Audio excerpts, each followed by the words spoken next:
ঘূর্ণিঝড় কবলিত এলাকায় বিশুদ্ধ পানি সরবরাহ নিশ্চিত করা ও দুর্গতদের পাশে দাঁড়ানোর পাশাপাশি ক্ষতিগ্রস্ত বাঁধগুলো দ্রুত সংস্কারের নির্দেশ দিয়েছেন প্রধানমন্ত্রী শেখ হাসিনা।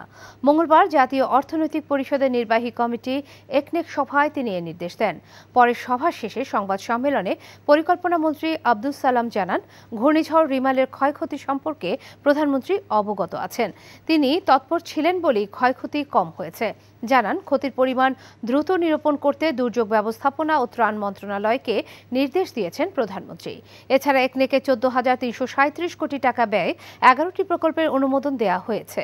এর মধ্যে মিয়ানমার থেকে আসা রোহিঙ্গাদের জন্য ভৌত অবকাঠামো উন্নয়নে 4,081 কোটি টাকার একটি প্রকল্প নেওয়া হয়, যার ঋণ হিসেবে বিশ্বব্যাংক দিচ্ছে 2,329 কোটি টাকা। গতকালকে যে সাইক্লোন হয়েছে, যতদূর সম্ভব সরকার প্রতি সহায়তা করে এটা পুরা করে দেওয়ার চেষ্টা করা হবে।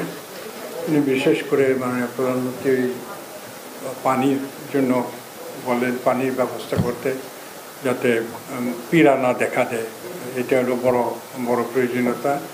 আর একটা লং টার্ম সিদ্ধান্ত মাননীয় প্রধানমন্ত্রী দিলেন যে বাঁধগুলি আছে, নদীর পাড়ে যে বাঁধ আছে, অনেকগুলো বাঁধ, সেই বাঁধগুলো অনেক ড্যামেজড হয়ে গেছে সাইক্লোনে। বাঁধ এমনি পুরনো অনেক, আর সাইক্লোনের ইফেক্টে এটা বাঁধগুলো নষ্ট হয়ে গেছে, ক্ষতি হয়ে গেছে।